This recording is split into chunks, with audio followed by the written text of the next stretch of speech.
Boa tarde. Começa agora mais um programa Médico da Família. Hoje é dia 8 de agosto, quarta-feira, e vamos conversar sobre timidez, um mal que pode trazer sérios problemas para a vida de qualquer pessoa.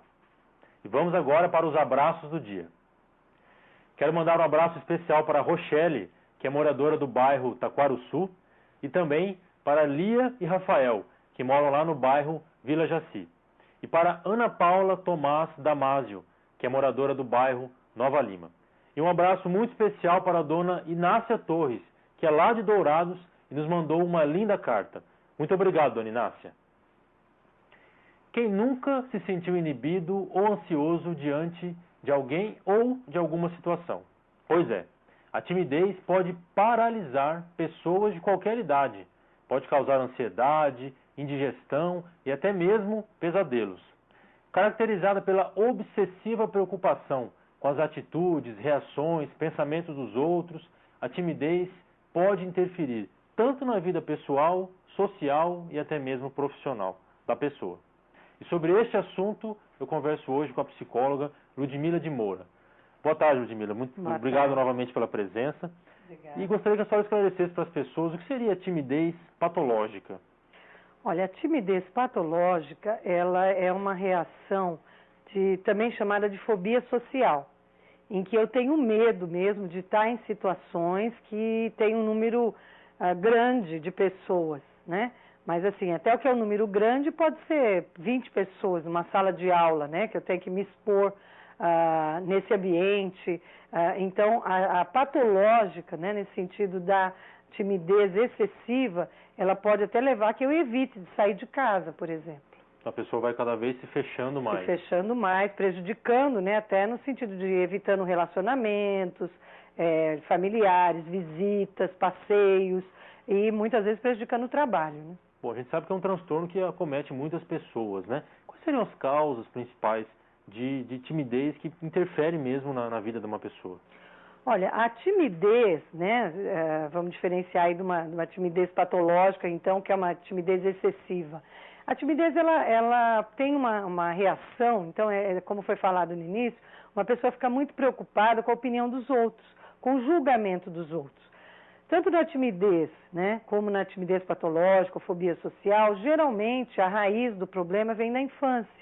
Então, quando eu fui exposta, ou aos meus pais que são muito críticos, que sempre estão apontando os meus erros e não apontam minha qualidade, ou, por exemplo, na escola, se eu recebi gozação dos colegas, né? No sentido de se eu tive que apresentar um trabalho e não me saí bem. Então, são experiências negativas em relação à opinião dos outros sobre mim, sobre o que eu sou capaz de fazer. E a senhora acha também que hoje em dia a gente tem um fenômeno da obesidade nas crianças, a questão do bullying. A senhora acha que tudo isso pode gerar também uma timidez que pode se transformar numa fobia? Com certeza, né? Fatores repetitivos, assim como o bullying, você falou, ele pode levar a uma situação de estresse, né? Que então pode levar essa timidez excessiva e fazer com que eu evite situação que está me causando sofrimento. No fundo, eu não quero sofrer, né?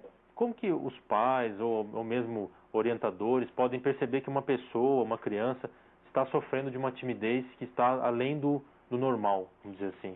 Então, ela tem tantos sintomas físicos, né, que pode ser tremores, a mão fica gelada, ela fica vermelha, ela tem suor, né, ela pode apresentar gagueira. Quando é solicitado, então, que ela exponha uma ideia, que ela fale, dê sua opinião sobre alguma coisa, aquilo tem uma reação fisiológica que é percebida, né? Então, e ela gagueja, ela vai evitar essas situações.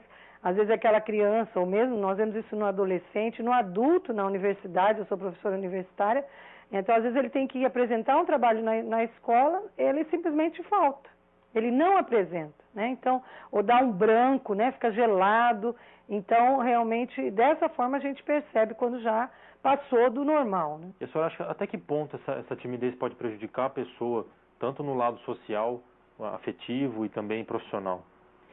Prejudica nesse sentido porque ela não vai estar vivendo experiências que nos enriquecem, né? A gente aprende com a experiência. Então, uma pessoa que passa a evitar conhecer, conviver com colegas, ela não aprende a se defender, dessas opiniões alheias, né? Ela está sendo exigente com ela mesma, buscando um certo perfeccionismo. Então, tudo isso faz com que ela vá ficando cada vez mais fechada em si mesma, mais isolada. Então, vai ser uma pessoa com pouca experiência de vida, né? Para poder até ter experiências positivas que vão fazer com que ela aprenda, então, a lidar com essas situações e aprenda a ter mais coragem, né, de se expor, por exemplo. De enfrentar a situação. De enfrentar. Que causa nela essa timidez. Uhum. E, doutora Ludmila, a gente pode considerar a timidez uma doença? Bom, essa resposta ela vai dar pra gente daqui a pouco, depois dos nossos comerciais. Voltamos já.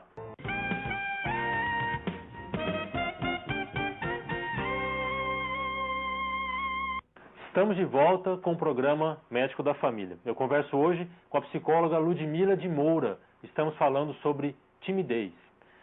Doutora Ludmila, eu perguntei no bloco anterior se a timidez pode ser considerada uma doença nesses casos extremos que a gente estava comentando. Sim, no caso extremo, que é também chamado de fobia social, é um quadro psicopatológico até, né? Então, nesse sentido, sim. Agora, a gente tem que, essa timidez, né, que ele é um pouco de inibição, tá? Ela não seria, né, em todo momento, vamos dizer assim, considerada uma patologia.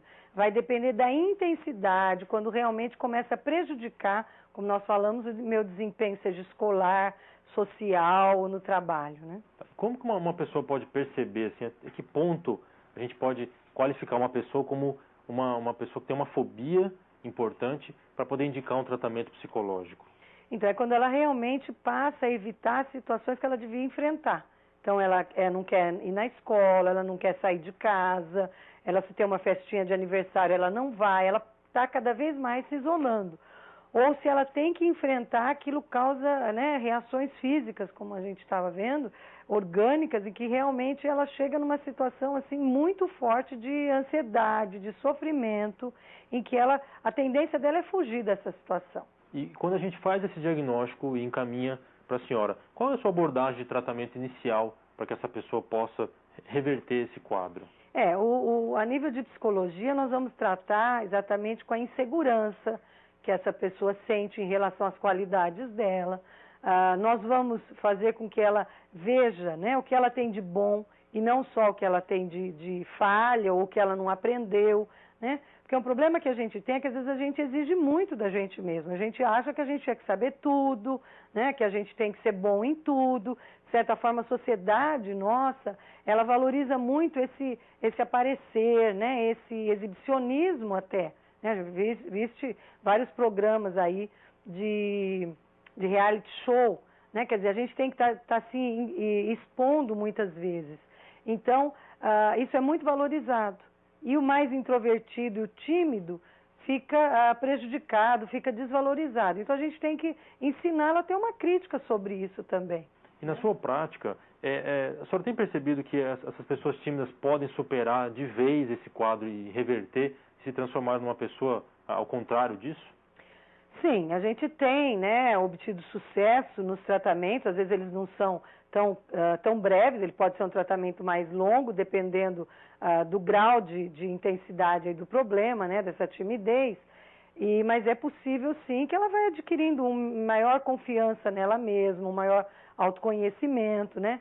Como eu falei, que a gente vai valorizar o que ela sabe, né? Ela vai ter que olhar para ela de uma outra forma, exigir menos de si mesma, ser menos perfeccionista, né? Em alguns casos de fobia, né, que já está no extremo, muitas vezes a gente pode aliar a psicoterapia também ao uso, né, aí num tratamento psiquiátrico, medicamentoso, com ansiolíticos, por exemplo, né? Então, para diminuir o nível de ansiedade. Então, pode chegar um ponto que a pessoa ela somatiza tanto esse quadro que ela precisa tomar remédios. Sim.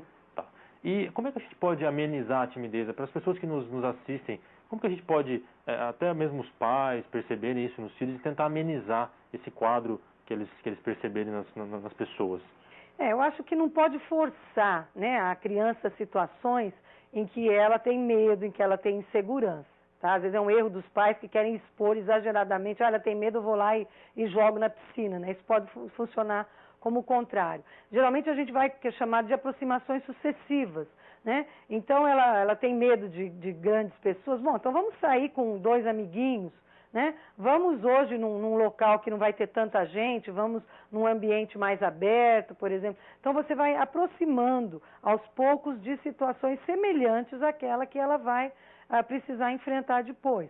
Ou ela tem que apresentar um trabalho na escola, ela vai treinar bastante, tá? Ela vai treinar em casa, com a família, com os melhores amigos. Isso vai dar mais segurança, né? E que ela deve também só se submeter à situação que ela já tem algum domínio. Se ela não tem domínio, não sente segurança naquilo, então não se exponha que vai ficar pior, né? Eu considero esse assunto muito importante. A senhora acredita que muitas vezes alguns quadros que nós temos visto aí na imprensa de pessoas que matam outras com comportamentos muito estranhos, chacinas, etc. e tal, em cinemas e outros ambientes, geralmente esses assassinos eram pessoas tímidas, às vezes oprimidas na escola, na faculdade. A senhora acredita que essas pessoas deixaram de ser reconhecidas como tímidas e evoluíram para esse comportamento? Olha, eu acho que aí é uma pessoa que é tímida, fechada, né? Mas que foi guardando dentro de si, por sofrer humilhações, ela foi guardando muita raiva, né? Que não pôde ser elaborado, não pôde ser gasto, vamos dizer assim, em outras situações até coletivas de esporte, né? Atividades sociais aí positivas. Então essas pessoas, elas já têm uma fragilidade emocional que faz com que ela tenha dificuldade de controle dos impulsos. Aí é como se ela fizesse uma vingança contra as pessoas, né, que estão representadas aí, às vezes não é nem diretamente para quem fez ela sofrer a humilhação, por exemplo, mas ela vai se vingar num cinema, por exemplo, né, atirando em outras pessoas, mas ainda bem que são casos extremos, né? A gente está falando, acho que aqui uma timidez que está mais uma insegurança, né, de eu estar me apresentando, expondo as minhas ideias, né? E quais seriam as suas orientações para os pais que nos assistem, para que detectem essas alterações logo cedo nos seus filhos, de timidez e tudo mais, e corrijam antes que ela se torne depois uma pessoa com outros problemas sociais? Eu acho que está atento nesse sentido, até de não exigir perfeição dos filhos, né? Entender conforme a idade da criança, ela é capaz de fazer algumas coisas e outras não. Às vezes os pais são muito exigentes, né? Esperam que a criança tenha um comportamento de adulto e não tem. Então a gente tem que saber o que é realmente normal no desenvolvimento infantil, o que a criança é capaz de fazer conforme a faixa etária dela. Então no primeiro passo é isso, não exigir mais do que ela pode realmente fazer. E estarem sempre reforçando, elogiando, né, as coisas que ela sabe fazer, tá? Valorizando e explicando para a criança também que ela aprenda a ter paciência, que muita coisa ela vai ter que aprender com o tempo, que ela vai ter que treinar para adquirir aquela capacidade, aquela habilidade que ela está querendo. Bom, eu conversei hoje aqui com a psicóloga Ludmila de Moura sobre timidez. Eu quero agradecer a sua presença novamente aqui no nosso programa e deixar o espaço aberto para que a senhora retorne com mais esclarecimentos importantes à nossa população. Muito obrigado. Muito obrigada. É isso aí, gente. Se você tem críticas ou sugestões, fale com a gente. O nosso e-mail é medicodafamilia@hotmail.com. Se preferir enviar uma carta, escreva para a Rua Independência, número 260, Vila Santa Luísa. O nosso CEP é 79005-260. É um prazer tirar as suas dúvidas. E lembre-se sempre, o nosso compromisso é de fé e saúde. Vamos agora para aquele momento especial que pode mudar a sua vida. A reflexão do dia. Hipocrisia dizer que o amor nada tem a ver com a felicidade. O ser humano não é completo e muito menos feliz sem que haja em sua vida alguém para amar. O ato de amar rompe barreiras, cura enfermidades, sara feridas e abre novos horizontes. Amar a família, o cônjuge, um amigo é importante. Porém, para realmente alcançar a felicidade, deve-se amar a Deus acima de todas as coisas. E como consequência deste ato de amar, dessa escolha de amar a Deus acima de tudo, todas as demais serão acrescentadas. Entre elas, a tão desejada felicidade. Por isso, ame a Deus e seja abençoado com a felicidade divina, que é a mais importante de todas. É isso aí, gente. Tenham todos um excelente fim de tarde, uma noite maravilhosa e fiquem com Deus.